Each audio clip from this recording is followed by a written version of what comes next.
thanks for joining the crew. I wanted to show you how to do consignor check-in at drop-offs. So this is our consignor check-in area. We have we'll have 4 tables set up, so you'll have help at this area. You're gonna keep, we have this consignor check-in pass that you're gonna give to your consignors. The front side, the white side, is for people that use 90% or more white tags.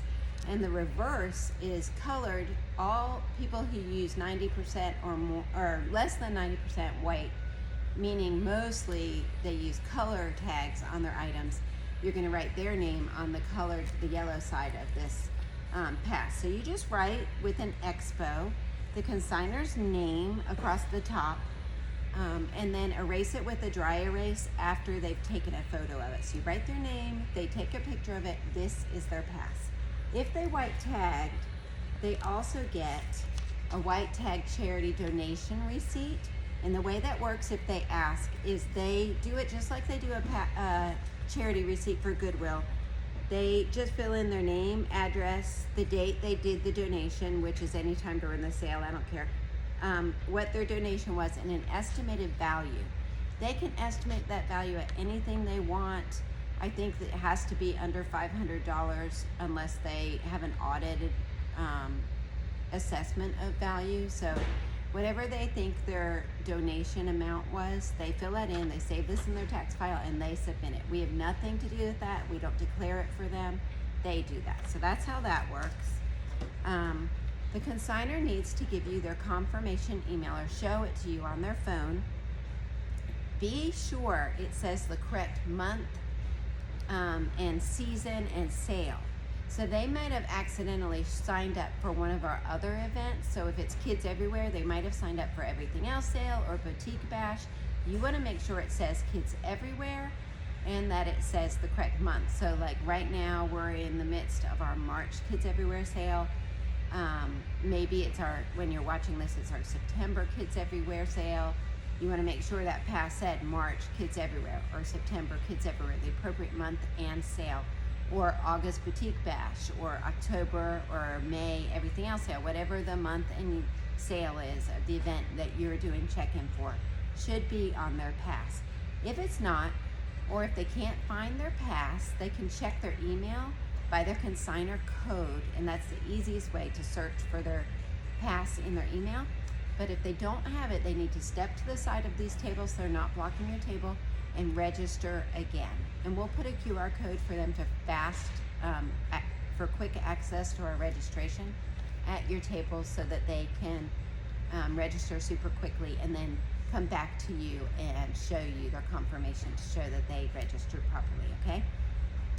If they are not listed, if they can't find it, they don't have their phone in the store, they don't have their phone in the car, for some reason they didn't bring a phone. That happens very infrequently, but every now and then it does. So I print a list of every consignor code that is properly registered. If their code is on this list and they say I registered, it shows that they registered on the list but they don't have their phone, that's fine. You can text them a copy of their pass, this pass that you put their name on.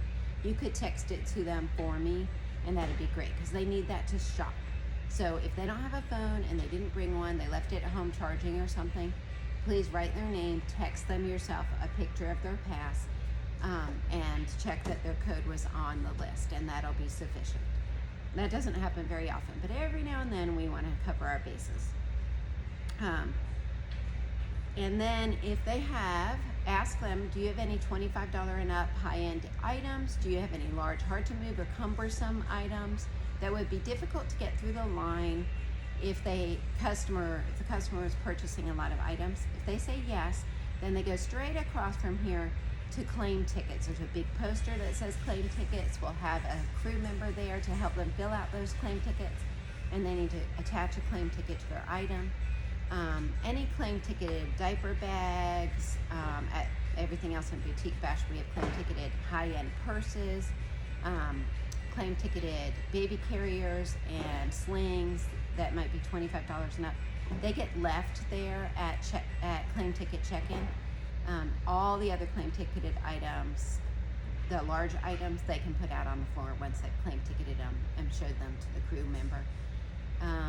What else do you need to know? Oh, there's secure high-end racks for things like Pokemon and trading cards. We claim ticket all of those and attach them directly to a rack with a zip tie. And then secure high-end like electronics, iPhones, things like that, they get secured with a zip tie directly to a rack at claim ticket area too. And let's see, if they have a stroller or wagon, they need this. This item is for sale, zip tied to the handle of the stroller, wagon, or even push trikes, so that we know that a customer didn't bring in their own stroller that's not for sale, but these strollers that are for sale are labeled clearly so that we don't get them confused and at checkout think it was the customer's and not ring it up.